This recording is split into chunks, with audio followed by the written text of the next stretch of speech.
mpianatra eny amin'ny anjery manontolo fantaro ireo dingana mila arahiny mialohan'ny andraisana vatsim-pianarana. Voalohany, tsy dio matetika ny pejy na ny tranonkalan'ny maison presse fa ao no avoaka ny tetiandro mikasika ny fizarana. Faharoa, jereo ao ny lisitra misy ny anaranao.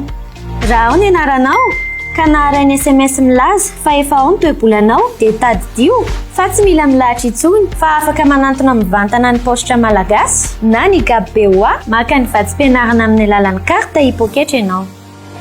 Raha tsy ao ny anaranao dia aza misalasala manantona ny service scolarité eny amin'ny anjery manontolo.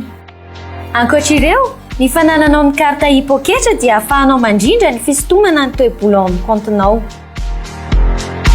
Ny karatra hipoketra edutika dia vokatry ny fiara-miasan'ny ministera ny fampianarana ambony sy ny ministeran'ny fampiroboroboana ny atao arakajy mirindra ary ny postra malagasy.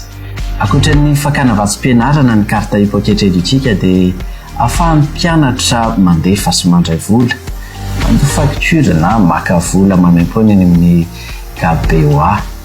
Fa ihany koa ahafahan'ny mpianatra mividy entana eny amin'ny tsena samihafa misy TPE.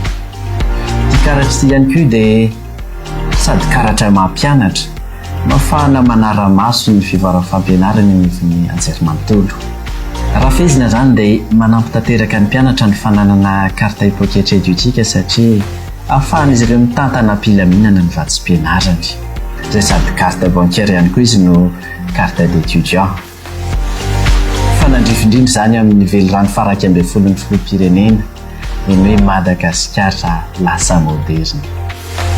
Tsy dio ny tranonkalan'ny maison presse ahitanao ny lisitra ireo mpianatra mahazo ny vatsim-pianarana. Raha misy fanamariana na fitarainana dia antsoiny laharana 034 00 990 26.